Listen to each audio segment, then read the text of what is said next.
আপনি হয়তো এখন একা বসে আছেন, চারপাশে শব্দ আছে, মানুষ আছে, কিন্তু আপনার ভেতরে যে নীরবতা জমে আছে সেটাকে কেউ স্পর্শ করতে পারে না।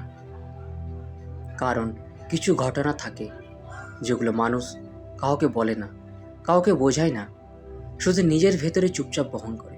আর আজ হয়তো সেই লুকিয়ে রাখা ঘটনার দরজায় কেউ কড়া নাড়তে এসেছে। না, কোনো সাধারণ মানুষ নয়, একজন সিদ্ধ মহাত্মা, যিনি মানুষের মুখ দেখেন না, দেখেন তার ভিতরের ইতিহাস, দেখেন সেই ক্ষত যেটা মানুষ হাসির আড়ালে লুকিয়ে রাখে। আর তিনি আপনার অতীতের সেই গোপন ঘটনাটি দেখে ফেলেছেন।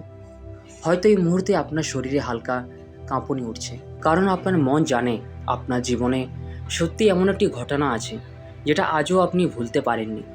সেই দিনটির কথা মনে আছে, যেদিন আপনি বাইরে থেকে স্বাভাবিক ছিলেন কিন্তু ভেতরে সম্পূর্ণ ভেঙে পড়েছিলেন। কারো একটি কথা, কারো চলে যাওয়া, কারো বিশ্বাসঘাতকতা, অথবা এমন কোনো ভুল যেটা আপনি কাউকে কখনো বলতে পারেননি। আপনি শুধু নীরবে সহ্য করেছিলেন, রাতের পর রাত নিজের বুকের মধ্যে সে ব্যথা চেপে রেখে ঘুমনের অভিনয় করেছিলেন। কিন্তু আজ ব্রহ্মাণ্ড সে নীরব কান্নাকে আবার স্পর্শ করছে। কারণ সে মহাত্মা যখন আপনাকে দেখলেন, তিনি প্রথমে আপনার মুখ দেখেননি, তিনি দেখেছিলেন আপনার চারপাশে জমে থাকা এক অদ্ভুত শক্তি, একটা ভারী নীরবতা যেটা সাধারণ মানুষের চোখে ধরা পড়ে না। তিনি চোখ বন্ধ করেছিলেন, আর তখনই আপনার অতীতের সেই মুহূর্তটি তার সামনে স্পষ্ট হয়ে উঠতে শুরু করে। একটা অন্ধকার ঘর, মৃদু আলো, আপনি চুপচাপ বসে আছেন কারো অপেক্ষায়। হয়তো ফোনের দিকে তাকিয়েছিলেন, হয়তো দরজার দিকে, হয়তো কোনো একটি উত্তর পাওয়ার জন্য আপনার হৃদয় মরিয়া হয়ে উঠেছিল। কিন্তু শেষ পর্যন্ত কিছুই আসেনি, শুধু নীরবতা। আর সেই নীরবতায় আপনার ভেতরে এক গভীর পরিবর্তন এনে দিয়েছিল। আপনি সেদিন থেকে বদলে গিয়েছিলেন। আগের মতো সহজে কাউকে বিশ্বাস করতে পারেননি, সহজে নিজের অনুভূতি প্রকাশ করতে পারেননি। হাসলে ভেতরে একটা দূরত্ব তৈরি হয়ে গিয়েছিল। আপনি হয়তো সেটা বুঝতে দেননি কাউকে, কিন্তু একজন সিদ্ধ মহাত্মা মানুষের চোখের ভাষা পড়েন না, তিনি আত্মার কম্পন পড়েন। তিনি বুঝে ফেলেছিলেন আপনি অনেক দিন ধরে নিজের ভেতরে একটা অসমাপ্ত ব্যথা লুকিয়ে রেখেছেন, আর সে কারণে আজ আপনি এই বার্তাটি শুনছেন। এটা কাকতালীয় নয়, কারণ পৃথিবীতে কোনো আত্মিক বার্তা হঠাৎ আসে না। যখন একজন মানুষ অনেকদিন ধরে নিজের ব্যথা একা বহন করে, তখন ব্রহ্মাণ্ড কোনো না কোনো সংকেত পাঠায়, কখনো স্বপ্নের মাধ্যমে, কখনো কোনো অদ্ভুত ঘটনার মাধ্যমে, আর কখনো একজন রহস্যময় মানুষের মাধ্যমে। সে মহাত্মা আপনাকে নিয়ে একটি কথা বলছেন। তিনি বলেছেন, এই মানুষটি বাইরে থেকে শান্ত, কিন্তু তার আত্মা এখনও অতীতের একটি দরজার সামনে দাঁড়িয়ে আছে। আপনি কি অনুভব করতে পারছেন? হয়তো সত্যি আপনার জীবনে এমন একটি স্মৃতি আছে যেটা আপনি ছাড়তে চেয়েও পারেননি। কারণ কিছু মানুষ চলে গেলেও তাদের রেখে যাওয়া অনুভূতি থেকে যায়। কিছু অপমান, কিছু অসমাপ্ত কথা, কিছু না বলা ভালোবাসা মানুষের আত্মায় গেঁথে যায়। আর আপনি সে বোঝা অনেকদিন ধরে বহন করছেন। কিন্তু সবচেয়ে আশ্চর্যের বিষয় হলো, সে মহাত্মা শুধু আপনার অতীত দেখেননি, তিনি আপনার চারপাশে আরেকটি পরিবর্তনের ছায়াও দেখতে পেয়েছেন। একটি নতুন সময়, একটি ধীরে ধীরে জেগে ওঠা শক্তি। তিনি বলেছেন, এ মানুষটি অনেক কেঁদেছে নীরবে, কিন্তু তার জীবনের অন্ধকার সময় শেষ হওয়ার পথে। হয়তো এই কথাটা শুনে আপনার বুকের ভেতর হালকা ব্যথা উঠছে, কারণ আপনি ক্লান্ত। অনেকদিন ধরে শক্ত থাকার অভিনয় করতে করতে আপনি ক্লান্ত হয়ে পড়েছেন। মানুষ ভাবে আপনি স্বাভাবিক, মানুষ ভাবে আপনি সব সামলে নিয়েছেন, কিন্তু গভীর রাতে যখন চারপাশ নিস্তব্ধ হয়ে যায়, তখন আপনার ভেতরে সেই পুরনো স্মৃতিগুলো আবার জেগে ওঠে। কিছু মুখ, কিছু শব্দ, কিছু অপূর্ণ মুহূর্ত আপনাকে ভেতর থেকে নাড়িয়ে দেয়। আর সে কারণেই আজকের এই বার্তাটি আপনার সামনে এসেছে।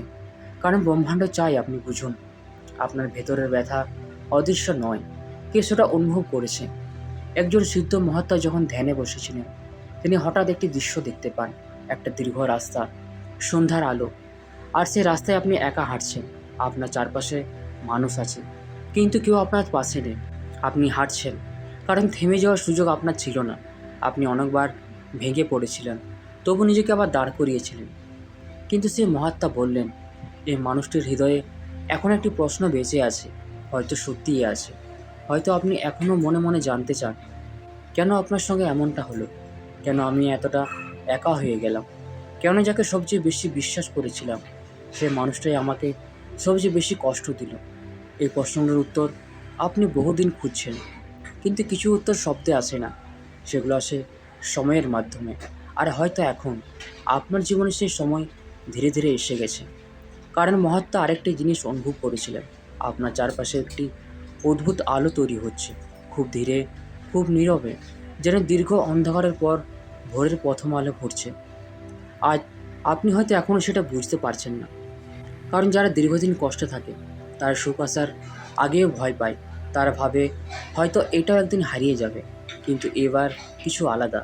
এবার ব্রহ্মাণ্ড আপনাকে শুধু পরীক্ষা করছে না, আপনাকে প্রস্তুত করছে। সে পুরনো ঘটনাটি আপনার জীবন শেষ করার জন্য আসেনি, ওটা এসেছিল আপনাকে বদলে দেওয়ার জন্য, আপনার আত্মাকে গভীর করার জন্য, আপনাকে এমন একজন মানুষ বানানোর জন্য যিনি অন্যের নীরব কষ্ট অনুভব করতে পারেন। কারণ যারা নিজেরা ভেঙে যায় তারা একসময় অন্যের ব্যথা বুঝতে শেখে। আর হয়তো এই কারণেই আপনি অন্যদের মতো নন।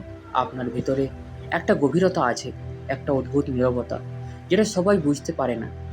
সে মহাত্মা বলেছিলেন, এই মানুষটি পৃথিবীর সাধারণ ভিড়ের জন্য জন্মায়নি। এর আত্মার ভিতরে অনেক পুরনো স্মৃতি আছে। কখনো কি আপনার মনে হয়েছে আপনি কোথাও পুরোপুরি মানিয়ে নিতে পারেন না, মানুষের মাঝে থেকেও নিজেকে আলাদা লাগে? হয়তো কারণ আপনার আত্মা অনেক বেশি অনুভব করে। ছোট ছোট ঘটনাও আপনাকে গভীরভাবে স্পর্শ করে। মানুষের মিথ্যা, মানুষের দূরত্ব, মানুষের পরিবর্তন, সব কিছু আপনি খুব গভীরভাবে অনুভব করেন। আর এটাই আপনার শক্তি। যদিও দীর্ঘদিন আপনি এটাকে অভিশাপ ভেবেছেন, কিন্তু সে মহাত্মা বলছেন, আপনার জীবনের সবচেয়ে অন্ধকার অভিজ্ঞতা একদিন আপনার সবচেয়ে বড় শক্তি হয়ে উঠবে। হয়তো আজ সেটা বিশ্বাস করা কঠিন, কারণ ক্ষত শুকিয়ে গেলেও তার স্মৃতি থেকে যায়।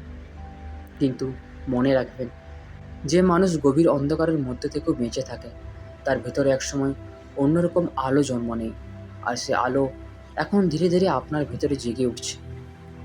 এই কারণেই হয়তো ইদানিং আপনি বদলে যাচ্ছেন, আগের মতো সব কিছুতে আগ্রহ পাচ্ছেন না, অনেক সম্পর্ক থেকে দূরে সরে যাচ্ছেন, হঠাৎ হঠাৎ একা একা থাকতে ইচ্ছে করছে। এগুলো কোন মানসিক ক্লান্তি নয়, এটা আত্মার পরিবর্তন। যখন একজন মানুষ ভেতর থেকে নতুন হয়ে ওঠে তখন পুরনো জিনিসগুলো ধীরে ধীরে তার জীবন থেকে সরে যেতে শুরু করে। আর সে মহাত্মা বলেছে, এই মানুষটির জীবনে খুব শীঘ্রই এমন একটি সত্য প্রকাশ পাবে যেটা তার বহু বছরের বিভ্রান্তি দূর করে দেবে। হয়তো কোনো মানুষ ফিরে আসবে না, হয়তো পুরনো সম্পর্ক আর আগের মতো হবে না, কিন্তু আপনি একটা জিনিস বুঝতে পারবেন, আপনি যেটাকে হারানো ভাবছিলেন সেটাই আসলে আপনাকে বাঁচিয়ে দিয়েছে। কারণ কিছু মানুষ আমাদের জীবনে আসে শুধু একটা শিক্ষা দিয়ে চলে যাওয়ার জন্য, আর কিছু বিচ্ছেদ আসলে আশীর্বাদ, যদিও সেটা বুঝতে অনেক সময় লাগে। আর যদি আপনার চোখ ভিজে ওঠে তাহলে সেটা লুকোনোর চেষ্টা করবেন না, কারণ আপনার আত্মা অনেকদিন পরে প্রথমবার নিজের সত্যের মুখোমুখি হচ্ছে। আপনি অনেকদিন ধরে নিজেকে শক্ত দেখিয়েছেন, আজ একটু দুর্বল হলেও সমস্যা নেই, কারণ একজন সিদ্ধ মহাত্মা আপনার ভেতরের সেই নীরব কান্না দেখে ফেলেছেন, যেটা আপনি পৃথিবীর কাছ থেকে লুকিয়ে রেখেছিলেন। তো বন্ধুরা, ভিডিওটি আমরা এখানেই শেষ করছি।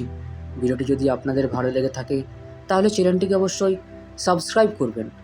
ধন্যবাদ।